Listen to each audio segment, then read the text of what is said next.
السلام علیکم ورحمۃ اللہ وبرکاتہ۔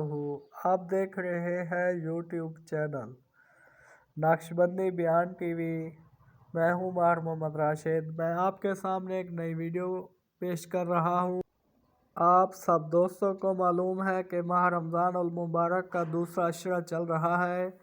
آخری اور تیسرے عشرے میں مسلمانوں کا اعتکاف شروع ہوگا۔ جو لوگ اعتکاف میں بیٹھنے کے شوقین ہیں، بیٹھنا چاہتے ہیں، وہ یہ بیان لازمی سنیں۔ پیر ذوالفقار احمد نقشبندی کا بیان ہے۔ اعتکاف میں بیٹھنے کے برکات اور بیٹھنے کے فضائل بیان کر رہے ہیں، خود بھی سنیں اور آگے زیادہ سے زیادہ مسلمانوں تک شیئر کریں۔ کہ ادھار کے مال پہ فرشتہ ہوا پھرتا ہے۔ ہم اس جسم کو نیکی کے کاموں میں جتنا استعمال کر سکتے ہیں اتنا کریے۔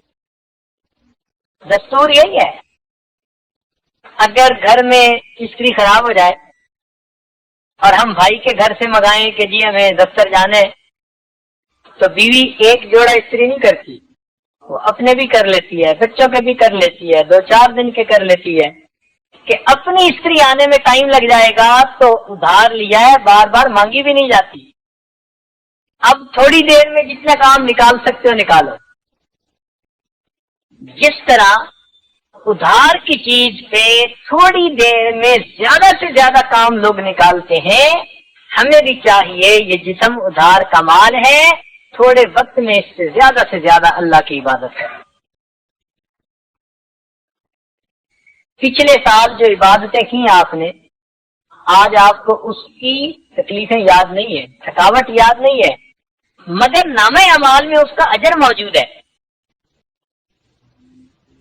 تو عبادتوں کی تھکاوٹیں تو اتر جاتی ہیں، مگر اجر نامہ اعمال میں موجود ہوا۔ اس لیے ہمیں اس جسم کو خوب تھکانا چاہیے۔ مومن کو چاہیے کہ نیکی کر کر کے تھکے، مومن کو چاہیے کہ نیکی کر کر کے تھکے اور تھک تھک کے نیکی کرے۔ ہمارے اکابر اتنی عبادت کرتے تھے کہ جب رات کو بستر پر سونے کے لیے جاتے، ایسے پاؤں اٹھاتے تھے جیسے تھکا ہوا اونٹ پاؤں گھسیٹ کے چلا کرتا، اتنی عبادت کر کے تھکے۔ انسانی وجود چکی کی مانند ہے، چکی میں گندم پیس لیں تو آپ نے فائدہ اٹھا لیا اور خالی چلتی رہے گی تو نقصان دے۔ ہم بھی اگر اس جسم سے عبادت کر لیں تو ہم نے اس سے فائدہ اٹھا لیا، ورنہ یہ جسم بیکار رہا۔ بعض بزرگوں نے کہا کہ انسانی جسم برف کی مانند ہے،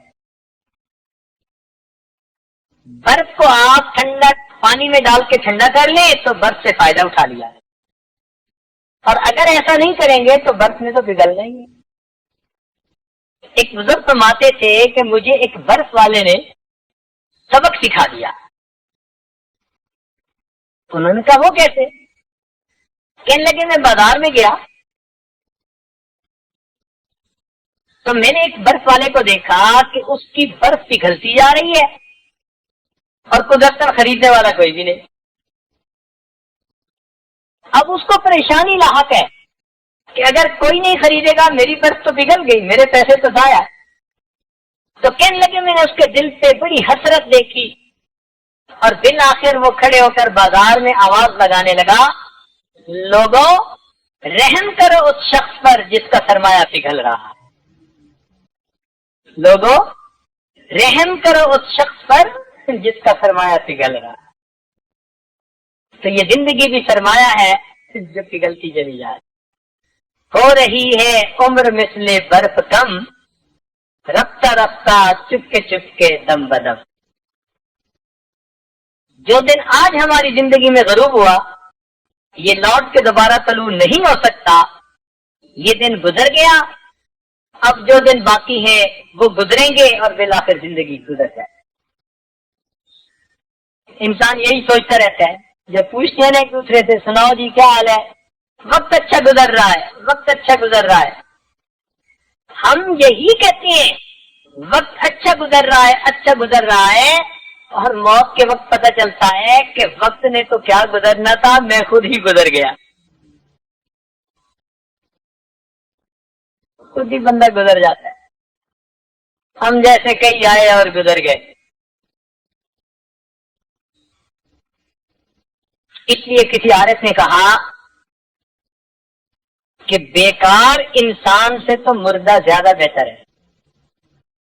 بیکار انسان سے تو مردہ، اس لیے کہ مردہ کم جگہ گھیرتا ہے، بیکار انسان زیادہ جگہ گھیرتا ہے. آپ نے دیکھا ہوگا کہ جو پانی کھڑا ہوتا ہے نا اس میں کیڑے پیدا ہو جاتے ہیں. جس طرح کھڑے پانی کے اندر کیڑے جنم لے لیتے ہیں، اسی طرح فارغ ذہن کے اندر مذموم خیالات جنم لے لیتے ہیں.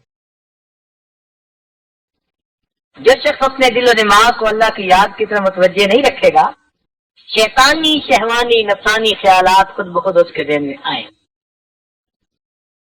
انگریزی میں کہتے ہیں an idle man's brain is devil's workshop.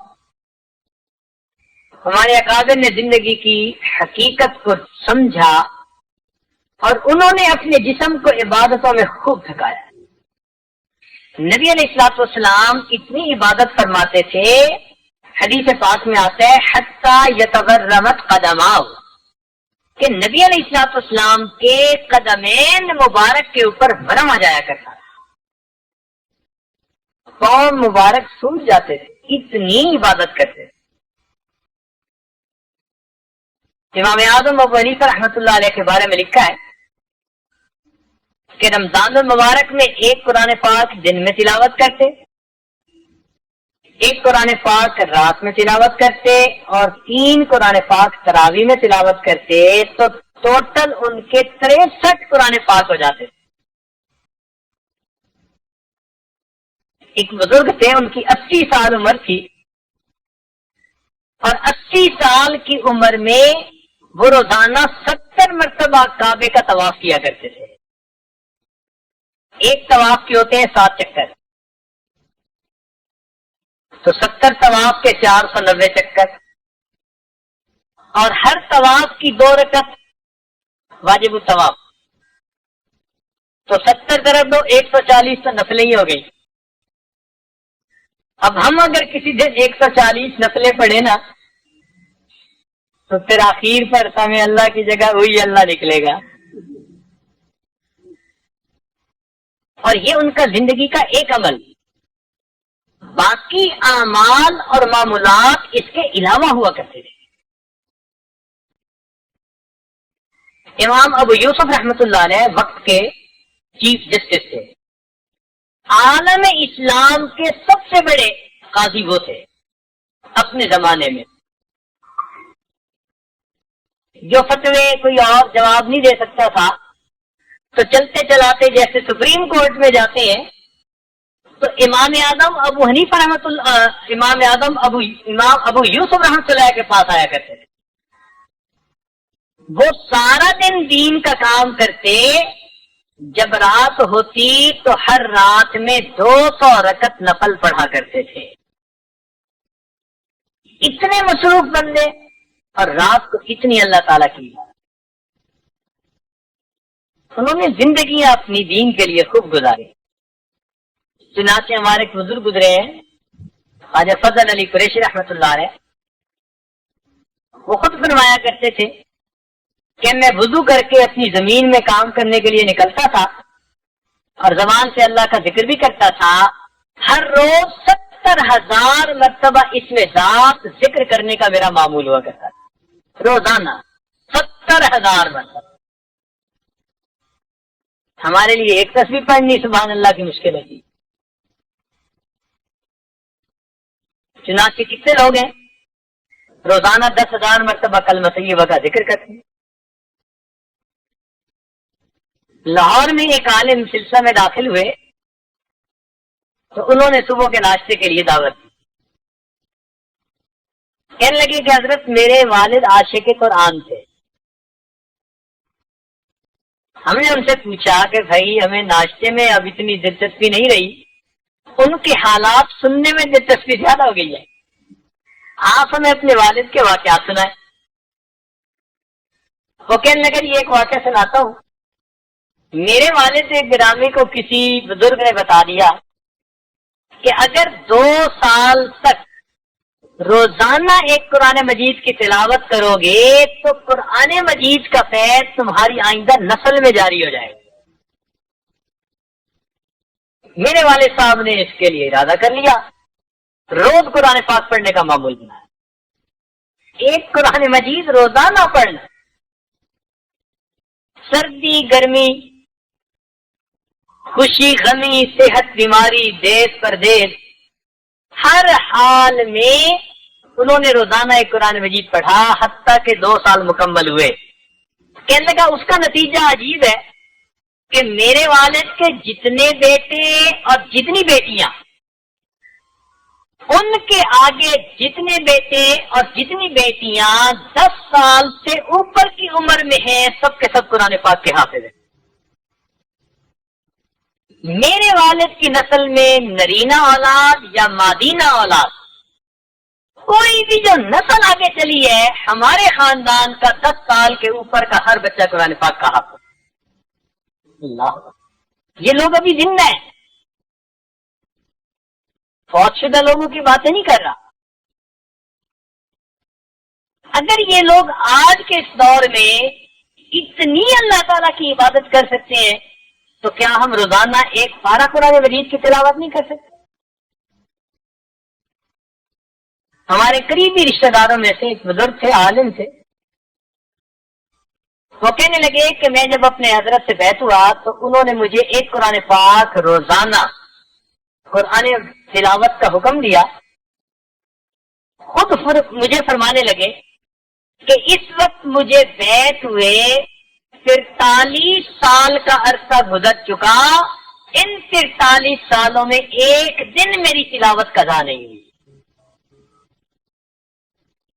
اگر یہ لوگ ایسے عمال نامے لے کر اللہ کے حضور پیش ہوں گے کہ 43 سال میں ایک دن بھی قرآن مجید کا ایک پارہ پڑھنا اس میں لاگا نہیں ہوا،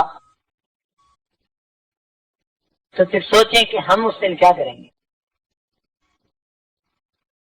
کرنے والے آج کے دور میں بہت کچھ کر رہے ہیں۔ ہم نے تو دیکھا حفاظ کو بھی رمضانی حافظ، بس رمضان آیا تو دن رات کر کے کچھ بھاگ دوڑ کر کے کچھ کر لیا، اور اس کے بعد ان میں اور عام نوجوان میں کوئی فرق نہیں۔ ہمارے قریبی تعلق والے ایک دوست ہیں، ان کی والدہ صاحبہ قرآن مجید کی حافظ ہیں۔ اللہ تعالیٰ کی شان، ان کو قرآن مجید اس طرح یاد ہے جس طرح کے عام لوگوں کو سورہ فاتحہ یاد ہوتی ہے۔ جب چاہے، جس وقت چاہے، جہاں سے پوچھیں، ایک لفظ بولیں وہ اسی سے آگے پڑھنا شروع کریں۔ اللہ تیری شان، حیران ہوتی ہیں وہ کہ حافظ قرآن بھی بھولتے ہیں، حیران ہوتی ہے۔ اور واقعی جو محنت کرتے ہیں اللہ رب العزت ان سے نعمت عطا فرماتا۔ ہمیں ایک دفعہ مری جانے کا اتفاق ہوا رمضان مبارک میں، تو ایک جگہ ہم نے تراویح پڑھی، ایک عجیب بات سنی۔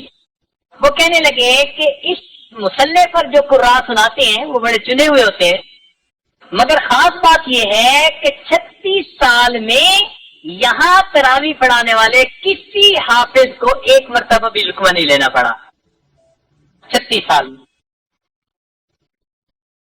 اللہ، تو آج کے دور میں اگر ایسے لوگ موجود ہیں تو ہم کیوں قرآن مجید کو اچھی طرح نہیں پڑھتے؟ یہ فقط اہمیت ہے وقت کی، کس نے محنت کر لی اس نے وقت کو کما لیا، ورنہ وقت تو گزر ہی رہا، وقت کا انتظار نہیں کرتا کسی کی۔ تو جب یہ جسم ادھار کا مال ہے، ہمیں چاہیے کہ ہم اس سے جتنا زیادہ عبادت کر سکیں، نیکی کر سکیں، مخلوق خدا کی خدمت کر سکیں، دین کام کر سکیں، ہم اس کو خوب اللہ کے دین کے لیے تھکائیں۔ فارغ رہنا خوشی کی بات نہیں ہے، عدیم الفرصت ہو جانا یہ خوشی کی بات ہے، فرصت ہی نہیں ملتی جی، اتنا دین کے کام میں انسان لگ جائے۔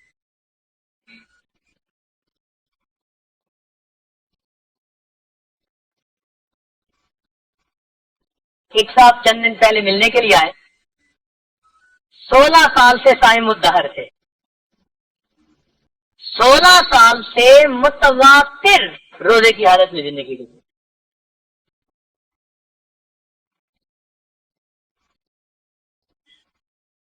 اور ہمارے قاری صاحب جن کو ہمارے بعض دوستوں نے دیکھا ہوگا، اس سال اجازت بھی دی، خلافت بھی دی، چترال کے تھے، الحمدللہ ان کے زندگی کے اس وقت 23 سال گزر چکے، ایک دن روزہ ایک دن افطار، ایک دن روزہ، 23 سال اس ترتیب پر وہ گزار چکے۔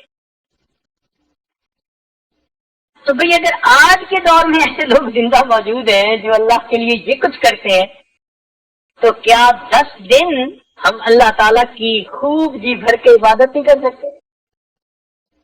مقصد یہ مثالیں دینے کا اتنا ہی ہے کہ ہم جو نیت لے کے آئے اعتکاف کی، اب یہ 10 دن ہم جی بھر کے اللہ تعالیٰ کی عبادت کریں، خوب اپنے جسم کو تھکائیں۔ یہ جسم دنیا کے لیے ہزاروں مرتبہ تھکا، ہم نے راتیں دنیا کی خاطر سینکڑوں مرتبہ جاگ کے گزاری، اگر یہ 10 راتیں اللہ کے لیے جاگ کے گزاریں گے اور دن اللہ کی عبادت میں گزاریں گے اور تھکائیں گے تو یہ کون سی بڑی بات ہے؟ اس لیے دل میں ہمت ہو، جذبہ ہو، شوق ہو کہ ہم نے ان 10 دنوں میں خوب جی بھر کے اللہ تعالیٰ کی عبادت کرنی۔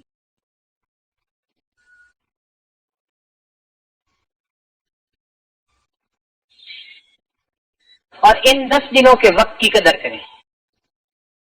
رمضان المبارک کا وقت ویسے ہی قیمتی، اور آخری اشرا 2 کی نسبت اور زیادہ قیمتی، اور معتکف کے لیے تو پھر اور بھی زیادہ قیمتی، کیونکہ معتکف کی مثال ایسی ہے جیسے کہ کسی سخی کے دروازہ دہلیز پکڑ کے کوئی سائل بیٹھ جائے کہ مجھے جب تک کچھ نہیں ملے گا میں دروازہ پکڑے رہوں گا، تو سخی بالآخر اسے کچھ دے ہی دیا کرتا۔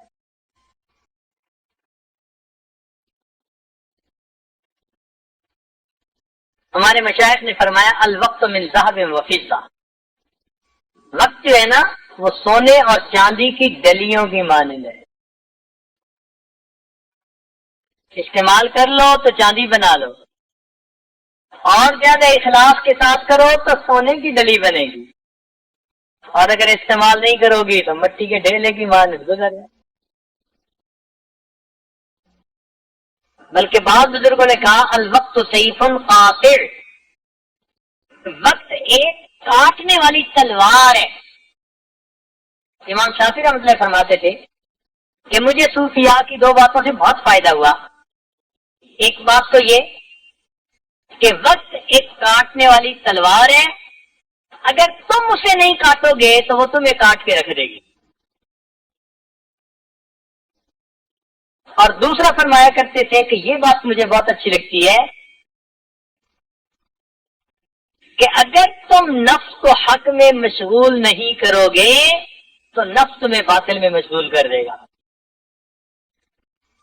تو بات تو سچی ہے، ہم نفس کو پالنے میں مشغول ہیں اور نفس ہمیں جہنم میں دھکا دینے میں مشغول ہے۔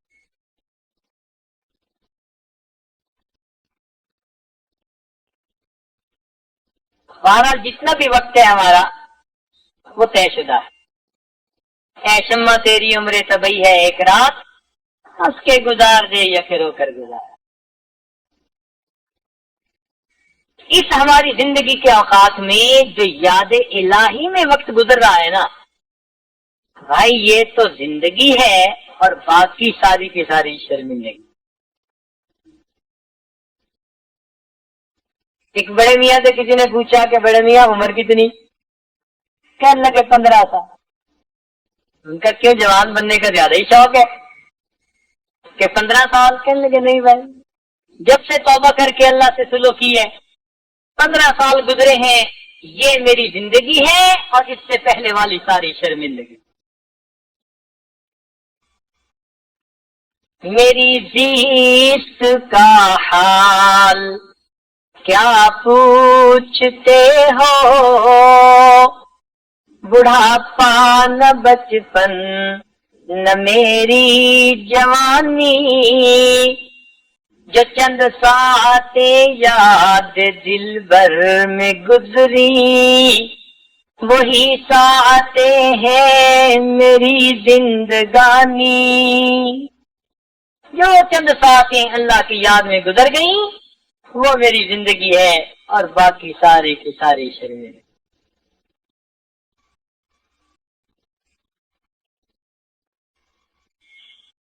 ایک بزرگ گزرے اویس کرنی رحمت اللہ، قرن ایک قبیلہ تھا، اس کے رہنے والے تھے. یہ نبی علیہ الصلوۃ والسلام کے دور میں تھے، والدہ کی خدمت کرتے تھے. ان سے اجازت لے کے نبی علیہ الصلوۃ والسلام کے دیدار کے لیے حاضر ہوئے، مگر اللہ کے محبوب سفر پر جا چکے تو پیچھے والدہ اکیلی تھی، بیمار تھی، اس لیے ویسے ہی واپس آ گئے. جب نبی علیہ السلام تشریف لائے اور آپ کو پتہ چلا تو معتبر کتابوں میں لکھا ہے کہ نبی علیہ السلام نے اپنا جبہ حضرت عمر رضی اللہ عنہ کو دیا اور کہا کہ تم ان کی تلاش کرنا، فلاں فلاں جگہ نشانیاں بتائیں کہ وہاں تمہیں ملیں گے، اور ان کو یہ جبہ میری طرف سے ہدیہ پیش کرنا.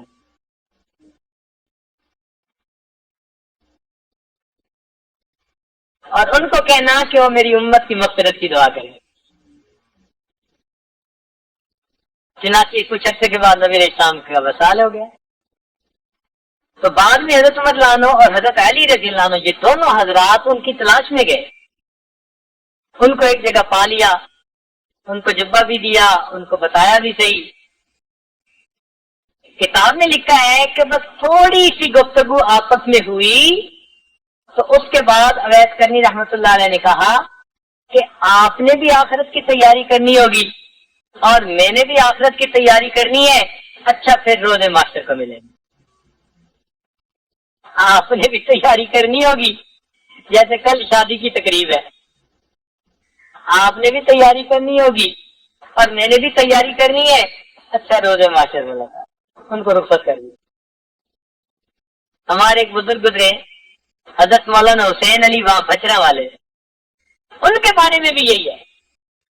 کوئی بھی ملنے آتا تھوڑی دیر اس سے گفتگو کرتے، جو کام کی گفتگو تھی، اور گفتگو کرنے کے بعد کہتے بھائی آپ نے بھی آخرت کی تیاری کرنی ہے اور میں نے بھی تیاری کرنی ہے، اچھا پھر ملے.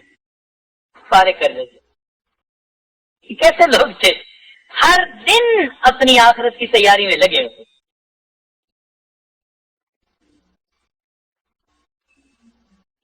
چنانچہ ایک آدمی نے رابعہ بصریہ سے دعا کروانی تھی، کسی پریشانی میں پھنسا ہوا تھا. وہ کہتے ہیں کہ میں فجر کے بعد گیا ملنے کے لیے تو وہ نفلیں پڑھ رہی. میں نے کہا دور کے بعد صحیح. پھر گیا تو نفلیں پڑھ رہی تھی. میں نے کہا اثر کے بعد صحیح. اثر کے بعد گیا تو تلاوت قرآن کر رہی تھی. مغرب کے بعد صحیح تو پھر نفلیں پڑھ رہی تھی. کہنے لگے عشاء کے بعد، میں نے کہا عشاء کے بعد بھی انہوں نے نفل کی نیت باندھی، رکوع ہی نہیں کر رہی تھی. حتیٰ کہ اسی طرح انہوں نے پوری رات گزار دی. فجر کا وقت آ گیا تو فجر پڑھی، میں فجر پڑھ کے پھر جلدی گیا. تو کہنے لگے کہ فجر کے اشراق کے نوافل پڑھ کے نا تھوڑی دیر ان کی بیٹھے بیٹھے آنکھ لگ گئی. جب میں وہاں پہنچا تو میرے پاؤں کے آواز سے ان کی آنکھ کھلی تو وہ ایسے اچانک اٹھ بیٹھی جیسے کوئی بڑا لیٹ ہو جاتا ہے نا بندہ اور جانا ہوتا ہے کہیں، ایسے اٹھ بیٹھی اور دعا مانگنے لگی اللہم انی اعوذ بک من عین لا تشبع من النوم. اے اللہ میں ایسی آنکھ سے تیری پناہ مانگتی ہوں جو نیند سے بھرتی نہیں ہے.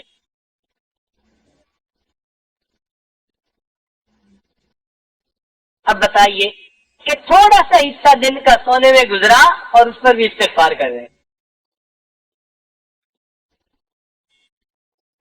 ایک بات بتائیں بھائی، عام طور پر کوئی غم کی بات ہوتی ہے نا، تو جب خوشی کی بات آتی ہے نا تو غم کی بات بھول جاتی ہے۔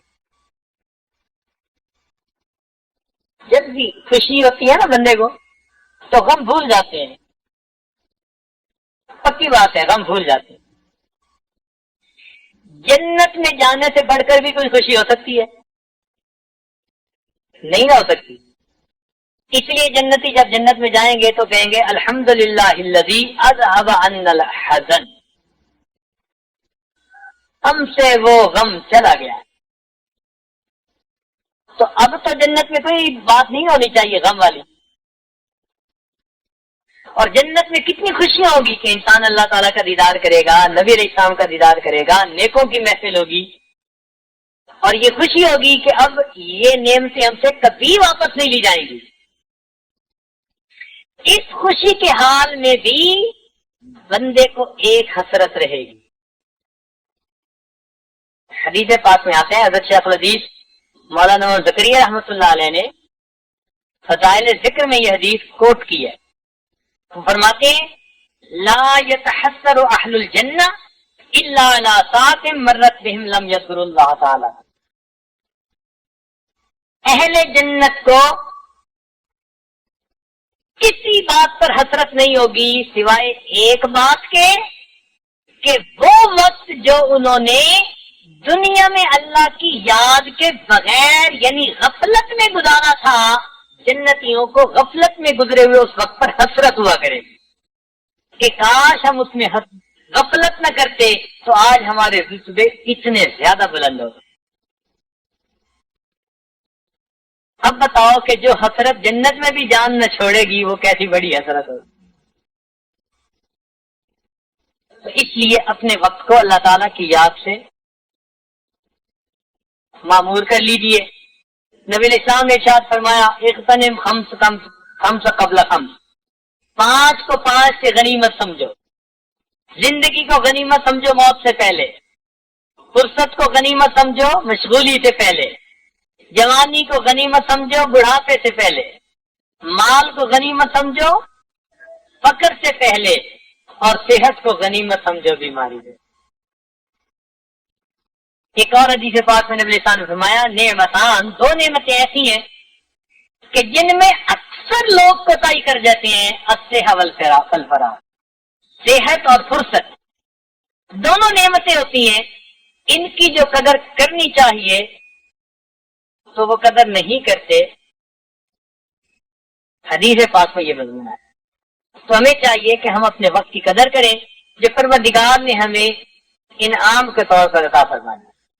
بس یہ 10 دن ہے، ڈٹ کے محنت کر لیجئے، پھر اس کی برکتیں آپ کو دیکھیں آنکھوں سے محسوس ہوگی۔ کسی شاعر نے کہا نور میں ہو یا نار میں آ، نور میں ہو یا نار میں رہنا، ہر جگہ ذکر یار میں رہنا۔ نور میں ہو یا نار میں رہنا، ہر جگہ ذکر یار میں رہنا، چند جھونکے خزاں کے بس سہلو، پھر ہمیشہ بہار میں رہنا۔ بس یہ چند دن محنت کے گزارے، پھر اس کی برکتیں آپ آنکھوں سے دیکھیں انشاءاللہ۔ آج جس چیز کی کمی ہے نا ہمارے اندر، وہ یہ ہے کہ ہم سنتے تو ہیں، سن کے سن ہو جاتے ہیں، عمل نہیں کرتے۔ تو سننا اور سن کے عمل کرنا یہ آج وقت کی ضرورت ہے۔ اور عجیب بات ہے کہ نبی علیہ الصلوۃ والسلام اس بات پر صحابہ کرام سے بیعت لیا کرتے تھے، اسمعوا واطیعوا، کہ تم جو سنو گے اس پر عمل کرو گے، اس پر میرے ہاتھوں پر بیعت کرو۔ اللہ،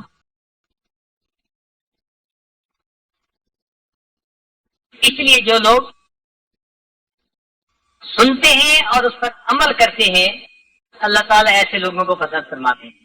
الذین یستمعون القول فیتبعون احسن،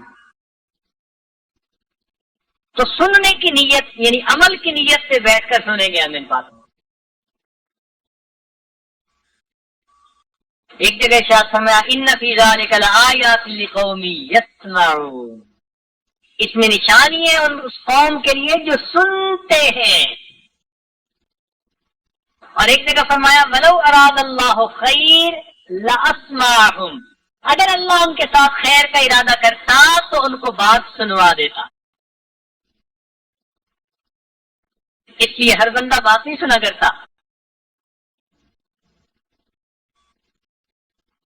ہمارے حضرت رحمۃ اللہ علیہ مجمع کو فرماتے تھے تو سن رہے ہو، پھر فرمایا کرتے تھے تم نہیں سن رہے، تم نہیں سن رہے. تو واقعی سننے کا بھی اپنا درجہ ہوتا ہے.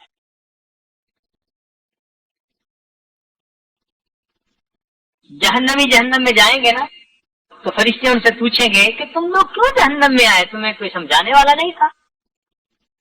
تو جہنمی آگے سے جواب دیں گے لو کننا نسمع، اے کاش اگر ہم سن لیتے، او ناقل، یا ہمارے اندر عقل کی رسی ہوتی، ما کننا فی اصحاب السعیر، تو ہم دوزخ والوں میں سے نہ ہوتے.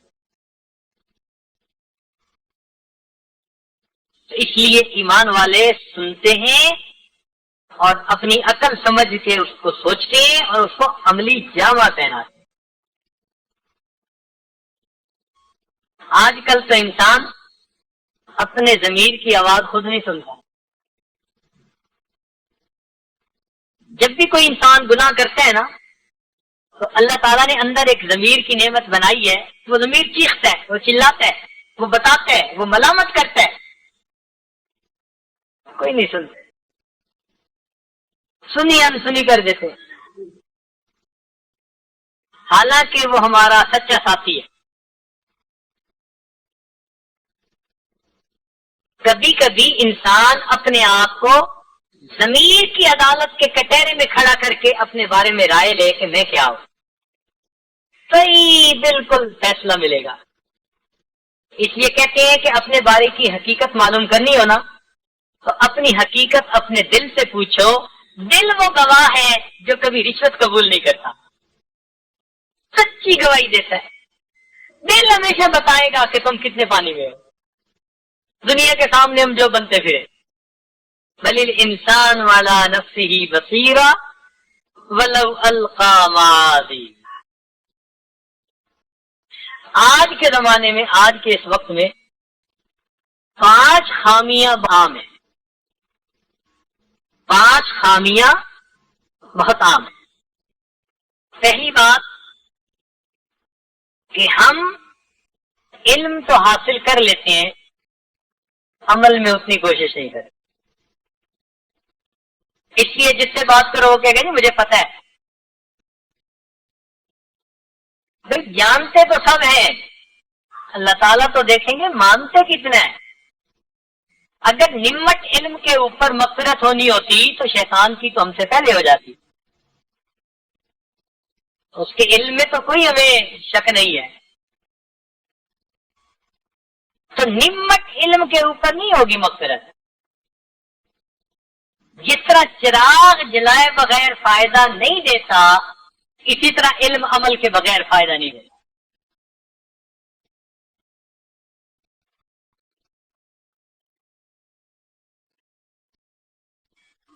دوسری بات کہ ہم اللہ تعالیٰ کی نعمتیں تو مانگتے ہیں، استعمال بھی کرتے ہیں، مگر ان نعمتوں کا شکر ادا نہیں کرتے.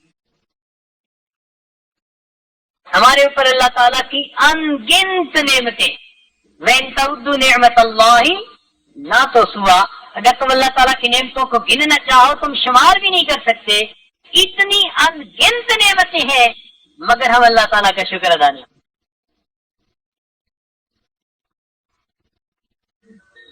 کوئی شربت پلا دے تو اس کا بھی شکریہ.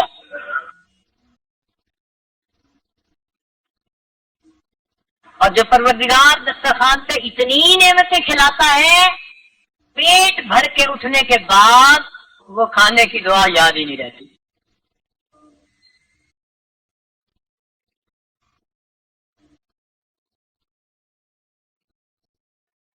اس لیے ایک بزرگ فرماتے تھے کہ اے دوست، اللہ تعالیٰ کی نعمتیں کھا کھا کر تیرے دانت تو گھس گئے، تو اس کا شکر ادا کرتے ہوئے تیری زبان نہ گھس سکی۔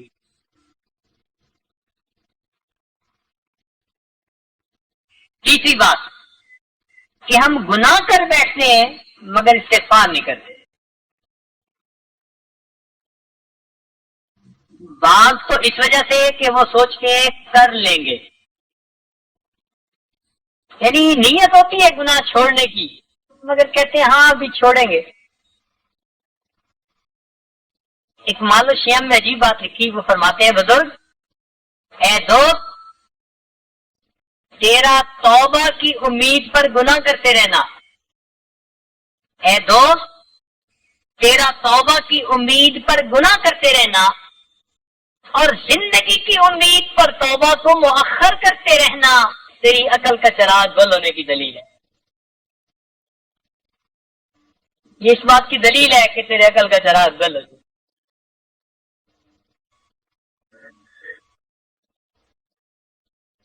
رابعہ بصریہ فرمایا کرتی تھی، استغفارنا یحتاج استغفار، کہ ہم لوگ جو استغفار کرتے ہیں اتنی غفلت سے کہ استغفار پر استغفار کرنے کی ضرورت ہے۔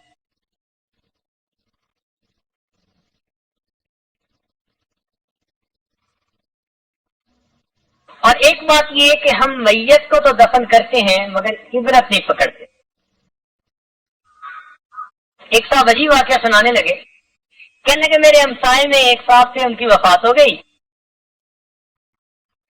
تو ہمیں بھی صدمہ ہوا، تو میں نے اپنے گھر میں بچوں کو بتا دیا کہ بھائی اب گھر میں 1 مہینہ کم از کم ٹی وی آن نہیں ہونا چاہیے، کیونکہ ہمارے سامنے والے پڑوسی ان سے ہمارا اتنا اچھا تعلق ہے، تو ان کو اتنا صدمہ ہوا۔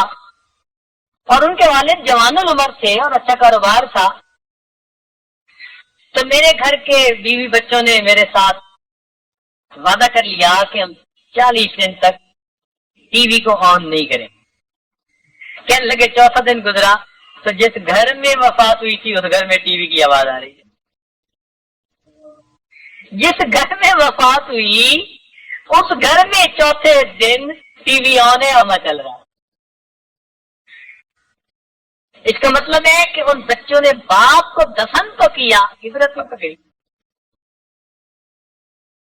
تو ہم میت کو دفن کرتے ہیں، عبرت نہیں پکڑتے کہ ہم نے بھی آنا ہے یہاں۔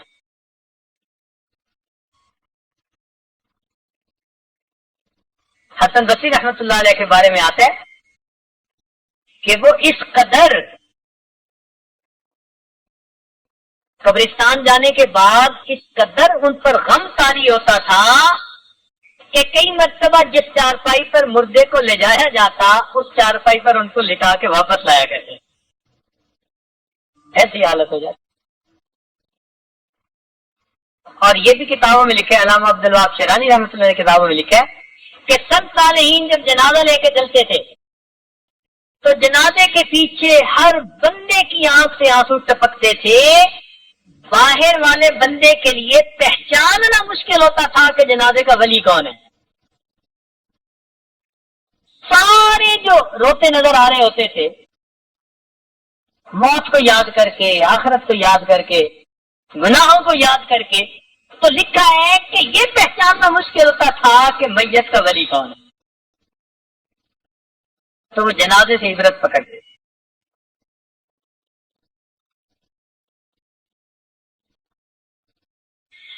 اور 5ویں چیز کہ آج کے دور میں دوست احباب فقراء کی نصیحت تو سنتے ہیں تو اس کی پیروی نہیں کرتے،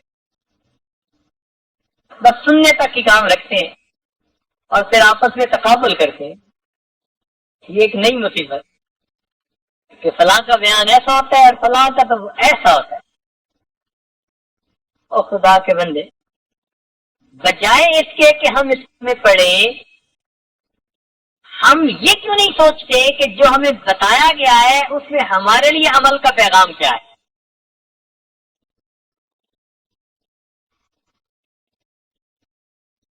تو ہمیں اپنی زندگی میں قلب سلیم حاصل کرنا ہے، اس لیے کہ قیامت کے دن یہی انسان کو کام آئے گا۔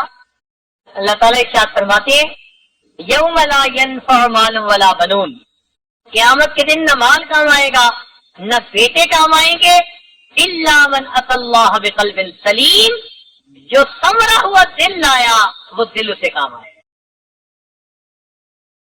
اس آیت سے معلوم ہوتا ہے کہ اللہ تعالیٰ دلوں کے بے وفاری ہیں، بندے سے دل چاہتے ہیں، اے بندے اپنا دل مجھے دے دے، بندہ اپنے دل میں اپنے رب کو بسا لے، ایسی محنت کرے کہ اللہ تعالیٰ دل میں آ جائے، اللہ تعالیٰ دل میں سما جائے، بلکہ اللہ تعالیٰ دل میں چھا جائے۔ اس کو قلب سلیم کہتے ہیں، قلب منیب۔ لقمان علیہ السلام نے اپنے بیٹے کو نصیحت کی، یہ اسی افریقن کنٹری کے رہنے والے تھے، غلام تھے، مگر حکمت نے ان کو سردار بنا دیا تھا۔ تو انہوں نے اپنے بیٹے کو نصیحت کی کہ اے بیٹے، میں سورج اور چاند کی روشنی میں پرورش پاتا رہا، اے بیٹے میں سورج اور چاند کی روشنی میں پرورش پاتا رہا، مگر دل کی روشنی سے زیادہ فائدے مند میں نے کسی چیز کو نہیں دیکھا۔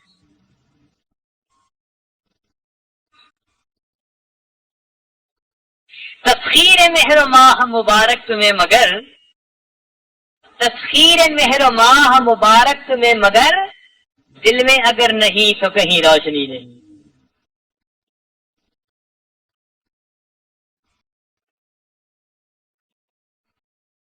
ڈھونڈنے والا ستاروں کی گزرگاہوں کا، ڈھونڈنے والا ستاروں کی گزرگاہوں کا، اپنے افکار کی دنیا میں سفر کر نہ سکا، اور جس نے سورج کی شعاعوں کو گرفتار کیا، زندگی کی شب تاریخ سحر کر نہ سکا۔ ساری جہان کو کمکموں سے روشن کرنے والا اپنے من میں اندھیرا لیا بیٹھا ہے۔ تو اگر من میں اندھیرا ہے تو پھر قیامت کے دن کیا کام ہے؟ یاد رکھنا کہ دل سیاہ ہو تو اس کی آنکھیں کوئی فائدہ نہیں دیا کرتی، دل سیاہ ہو تو چمکتی آنکھیں کوئی فائدہ نہیں دے۔ ایک بزرگ فرمایا کرتے تھے کہ تم اپنے دل کے مالک بن جاؤ گے، اللہ تعالیٰ تمہیں جہان کا مالک بنا دے گا۔ تم اپنے دل کے مالک بن جاؤ، پھر دیکھیے اللہ رب العزت کیسے تم پر مہربانیاں فرماتے ہیں۔ دل گلستہ تھا تو ہر شے سے ٹپکتی تھی بہار، یہ بیاباں کیا ہوا عالم بیاباں ہو گیا۔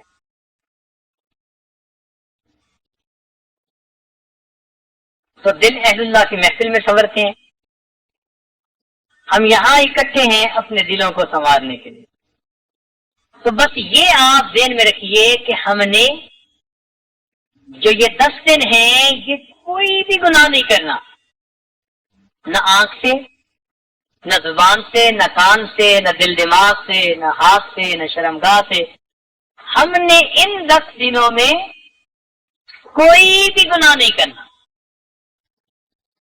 ہمارے سلساری نقشبندیہ کے بزرگ تھے ابوالحسن خرقانی رحمۃ اللہ علیہ، ایک عجیب بات فرمایا کرتے تھے، سونے کی سیاہی سے لکھنے کے قابل ہے۔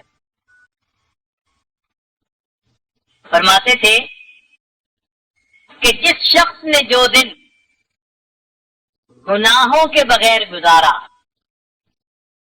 جس شخص نے جو دن گناہوں کے بغیر گزارا، ایسا ہی ہے جیسے اس نے وہ دن نبی علیہ السلام کی صحبت میں گزارا۔ جس شخص نے جو دن گناہوں کے بغیر گزارا، ایسا ہی ہے جیسے اس نے وہ دن نبی علیہ السلام کی صحبت میں گزارا ہے۔ تو ہمارے دل میں بھی یہ تمنا ہو کہ ہم بھی 10 دن گناہوں کے بغیر گزاریں، اس لیے ہر وقت ذکر و عبادت میں مشغول رہیں۔ معتکف کو ہر وقت عبادت میں مشغول رہنا یہ زیادہ پسندیدہ عمل ہے۔ شیطان کیا کرے گا کہ ایک دوسرے سے گزارش حوالے واقعی، حالات پوچھنا بتانا، اس میں گھنٹوں گزار دے گا۔ اچھا جی آپ کے ملک میں کیا ہو رہا ہے، آپ کی مسجد میں کیا ہو رہا ہے، بس یہاں سے بات شروع ہوگی اور پھر کاروبار کے تذکرے شروع ہو جائیں گے، گھر بار کے تذکرے شروع ہو جائیں گے، اور اگر نوجوان ہے تو اپنی شادی کی پلاننگ کے تذکرے شروع ہو جائیں گے، بات پہنچی تیری جوانی تک۔ اس لیے متقین حضرات ایک دوسرے سے بس کام کی گفتگو کریں اور تفصیلات بعد میں اعتکاف کے بعد،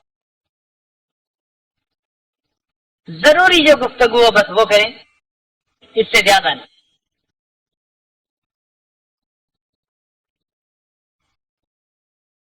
حضرت احمد ثانی رحمۃ اللہ علیہ کی خانقاہ پر بڑے بڑے علماء آتے تھے اپنی تربیت کے لیے، اور ان کی خوب تربیت ہوتی تھی۔ حضرت قاری محمد طیب رحمۃ اللہ علیہ نے جب نظام سنبھالا نا دارالعلوم دیوبند کا، تو جوانی بھی تھی اور اللہ نے حسن و جمال بھی خوب دیا تھا، اور علم کا کمال بھی خوب دیا تھا، اور لوگوں کے دلوں میں محبت بھی بہت دی تھی۔ تو انہوں نے حضرت احمد ثانی رحمۃ اللہ کو خط لکھا کہ حضرت کبھی کبھی میرے دل میں خود پسندی آ جاتی ہے۔ خود پسندی کا کیا مطلب؟ اپنے آپ کو پسند کرنا کہ میرے اندر بڑی صفات ہیں، جوانی میں دارالعلوم کا محتمم بھی ہوں، اللہ نے اتنا علم بھی دیا کہ لوگ بات سنتے ہیں تو سر جھنتے ہیں، اور خوبصورتی بھی اللہ نے اتنی زیادہ دی، اور مال و منال بھی دیا، عزت بھی دی، ہر بندہ بچتا چلا جا رہا ہے۔ تو اس وجہ سے نا میرے دل میں کبھی کبھی خود پسندی پیدا ہو جائے۔ حضرت ثانی رحمۃ اللہ نے خط لکھا کہ اچھا آپ سب کچھ کسی کے حوالے کر دو اور 1 مہینہ کے لیے یہاں ہمارے پاس آ جائے۔ تو 1 مہینہ کے لیے فوراً پہنچ گئے تھانہ بھون۔ تو جب وہاں پہنچے تو حضرت نے فرمایا کہ بس آپ اپنا دن گزاریں جیسے گزارتے ہیں، ایک کام کرنا ہے کہ جو لوگ مسجد میں آتے ہیں نا داخل ہوتے ہیں ان کے جوتے سیدھے کر دینا۔ اتنی سی ڈیوٹی لگا دی کہ آپ کا کام یہی ہے کہ جوتوں کے پاس بیٹھے رہیں اور جو مسجد میں آئیں جائیں ان کے جوتے سیدھے کرتے۔ قاری محمد طیب رحمۃ اللہ خود لکھتے ہیں کہ میں نے چند دن جوتے سیدھے کیے، میرے اندر سے خود پسندی اور تکبر کا ہمیشہ کے لیے ازالہ ہو۔ چند دن جوتے سیدھے کیے، اپنی اوقات کا پتہ چل گیا۔ کاف بارہ روپے اصلی، اس کا جنازہ نکال کے رکھ دیا۔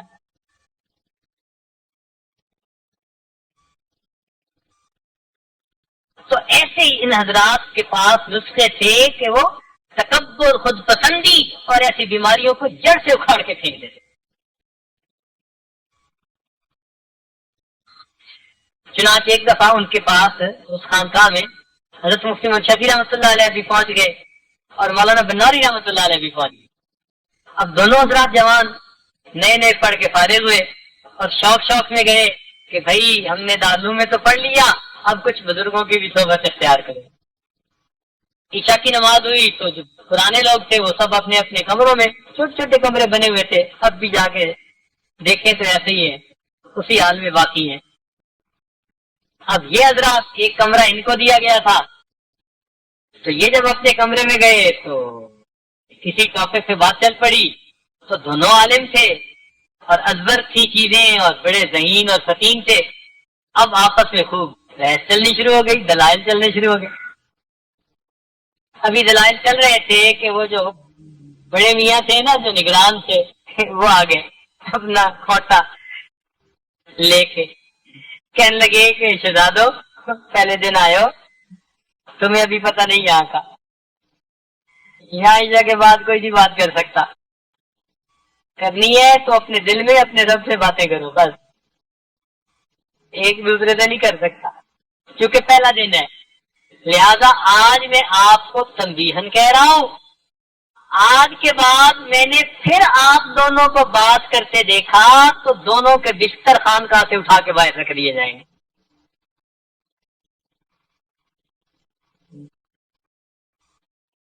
خود فرمایا کرتے تھے یہ حضرات کہ اس بڑے میاں کی بات نے نا ہمارا دماغ سیدھا کر دیا.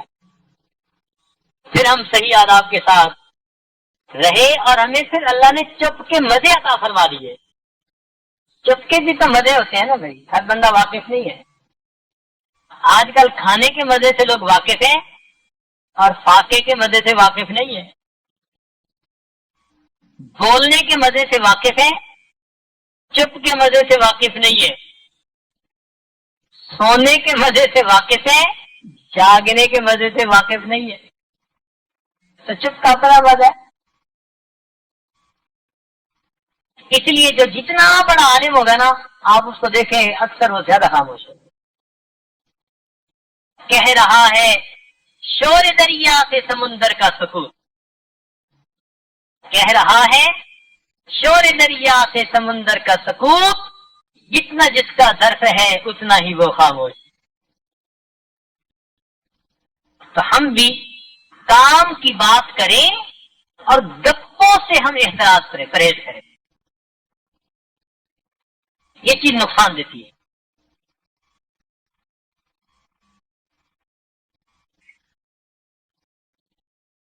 جو نمازیں پڑھنی ہے نا ان 10 دنوں میں, وہ بھائی بنا سنوار کے نماز پڑھیں. کوشش کریں کہ موقع اللہ تعالیٰ نے دے دیا, وقت دے دیا, اس کو کہتے ہیں تعدیل ارکان کے ساتھ نماز پڑھنا. یعنی رکوع سجود جم کے کرے, تسلی سے. پنجابی میں کہتے ہیں ٹھہا کے نماز پڑھنا, یعنی ٹکا کے نماز پڑھنا, یوں سمجھ لیں. تو ان 10 دنوں میں ہم اپنی نمازیں خوب توجہ اللہ کے ساتھ پڑھنے کی کوشش کریں, خشوع کے خضوع کے ساتھ پڑھنے کی کوشش کریں. تسلی سے, جیسے کوئی تسلی سے نماز پڑھتے ہیں نا, بس ایسے تسلی سے نماز پڑھیں اپنے رب کے ساتھ. اس کی مشق کریں. آپ مشق کیجئے گا, اللہ رب العزت انشاءاللہ رحمت فرمائے.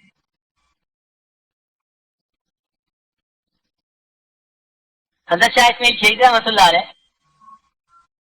ایک دفعہ گئے اپنے شیخ سید احمد شہید رحمۃ اللہ علیہ سے ملنے کے لیے. تو شاہ صاحب نے پوچھ لیا کہ شہزادے میاں کیا چاہتے ہو, شہزادے میاں کیا چاہتے ہو؟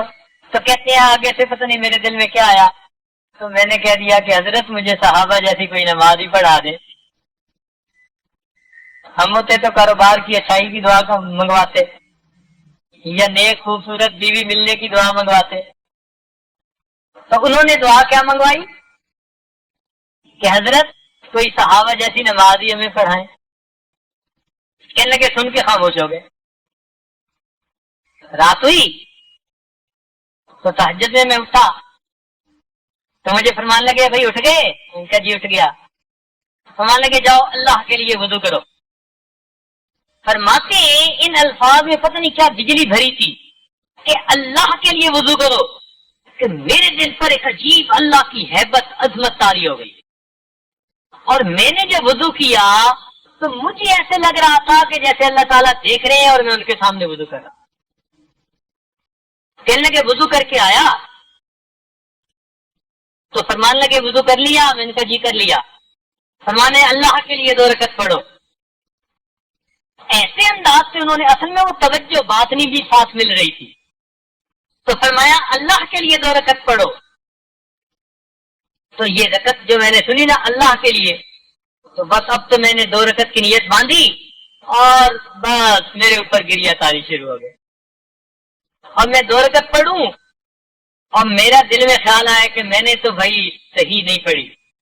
پھر اگلی 2 رکعت, پھر اگلی 2 رکعت, کرتے کرتے اس رات میں نے 100 نفل پڑھے اور میری 2 رکعت پر بھی تسلی نہ ہوئی. بعد میں پھر شیخ نے بتایا کہ صحابہ ایسی نمازیں پڑھا کرتے کہ اپنی طرف سے ٹکا کے پڑھتے تھے اور پڑھنے کے بعد کہتے تھے ماں بدنا کا حق کا عبادت وما رفنا کا حق کا مان. یہ صحابہ کی نماز. تو بھائی ان دنوں میں ہم بھی تعدیل ارکان کے ساتھ اس طرح نماز پڑھیں. یہ ذہن میں رکھنا، دلوں کے اجتماع کو اللہ کے ہاں قبولیت میں بڑا دخل ہے۔ اب آپ سنیے کہ ہر روز پوری دنیا میں اپنے اپنے گھروں میں لاکھوں انسان بلکہ کروڑوں مسلمان روزانہ دعا مانگتے ہیں، مگر وہ اپنے اپنے گھروں میں مانگتے ہیں، اللہ تعالیٰ کی طرف سے ان کی قبولیت کا وعدہ کوئی نہیں ہے۔ اور چند لاکھ مسلمان میدان عرفات میں اکٹھے ہو جاتے ہیں، اب ان کے دل جمع ہو گئے ایک جگہ، تو قبولیت دیکھیں کہ عرفات کے میدان میں حدیث پاک کے مطابق جو مانگتے ہیں اللہ تعالیٰ ان کی دعاؤں کو قبول فرماتے ہیں، جو مانگتے ہیں دعا قبول ہوتی ہے۔ بلکہ حدیث پاک میں آتا ہے کہ اللہ تعالیٰ کے نزدیک سب سے بڑا گناہگار وہ ہوتا ہے جو عرفات میں وقوف عرفہ میں دعا مانگے اور پھر کہے کہ میری دعا قبول نہیں ہوئی۔ سب سے بڑا گناہگار وہ، اتنے اللہ تعالیٰ ناراض ہوتے ہیں۔ تو معلوم ہوا کہ مل کے جب کوئی عمل کرتے ہیں نا تو ید اللہ علی الجماع، جماعت کے اوپر اللہ کی رحمت کا ہاتھ ہوتا ہے، لہذا جب مل کے دعا مانگتے ہیں پروردگار دعاؤں کو جلدی قبول کرتا ہے۔ حدیث پاک میں ہے کہ نبی علیہ السلام نے ایک دفعہ واز فرمایا، ایسا وازن بلیغا، ایسا پرتاثیر واز تھا کہ ایک ابھی جو تھے نا وہ پھوٹ پھوٹ کے رونے لگے۔ جب نبی علیہ السلام نے محفل مکمل کی تو نبی علیہ السلام نے فرمایا ان کا رونا اللہ تعالیٰ کو اتنا پسند آیا، ان کی وجہ سے پوری محفل کے لوگوں کی مغفرت فرما دی۔ تو بھائی اتنے لوگ جو ہر محفل میں دعا مانگیں گے تو کوئی ایک تو اللہ کا مقبول ہوگا ہی صحیح نا، کوئی خدا کا بندہ تو ہوگا ایسا۔ ہم گناہگار سے ہی پتہ نہیں کیسے کیسے دل میں تقوی والے لوگ بیٹھے ہوئے، تو اس لیے اس وقت کو غنیمت سمجھیں اور اس میں ہم خوب اللہ تعالیٰ سے دعائیں مانگیں۔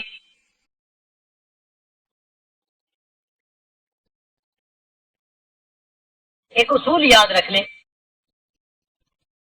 کہ جو انسان دنیا میں اللہ رب العزت سے دوستی کرنے کی نیت کرے گا، کوشش کرے گا، جو انسان دنیا میں اللہ رب العزت سے دوستی کی کوششیں کرے گا، قیامت کے دن اللہ اس کو دشمنوں کی صفوں میں کبھی کھڑا نہیں فرمائے گا، کبھی کھڑا نہیں کرے گا۔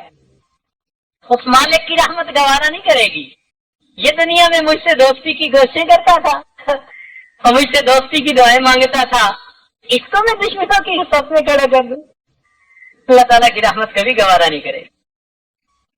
اس لیے اس میں یہ دعا مانگیے، اللہم انی اسألک منک، اے پروردگار میں آپ سے آپ ہی کو طلب کرتا، آپ ہی کو چاہتا۔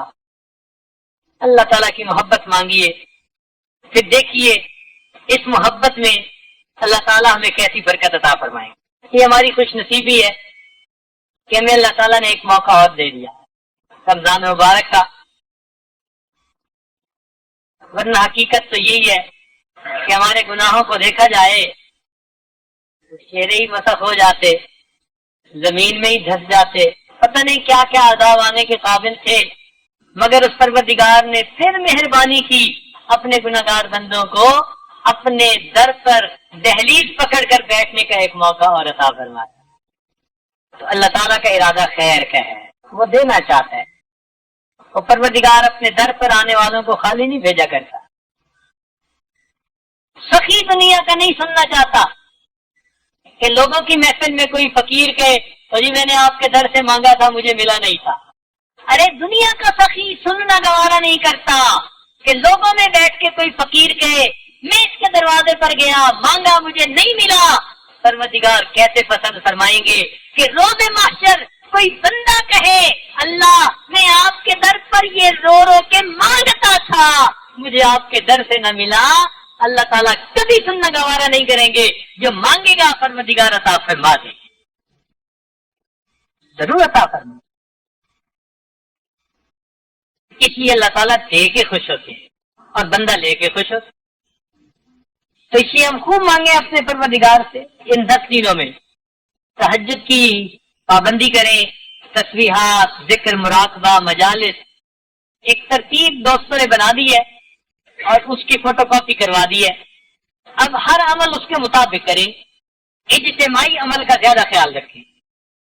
یہ نہ ہو کہ لوگ جو ہیں وہ سحری کر رہے ہیں تو ہم نفلیں پڑھ رہے ہیں، اور لوگ نفلیں پڑھ رہے ہیں تو ہم سحری والوں کے پیچھے لگے پڑے ہیں۔ جو کام اجتماعی طور پر کر رہے ہیں اس کو فوقیت دیں اور اس کے مطابق چلیں، اسی میں برکت ہوگی، خیر ہوگی۔ اور مجھے امید ہے کہ انشاءاللہ یہ 10 دن جب آپ یہاں گزاریں گے نا تو 10 دنوں کے بعد اٹھتے ہوئے آپ کو یوں محسوس ہوگا کہ جیسے ہم کسی اور پلینٹ پر چلے گئے تھے اور اس پلینٹ سے اب واپس اپنے گھروں میں دوبارہ آ گئے۔ انشاءاللہ دلوں کی کیفیت ایسی ہے۔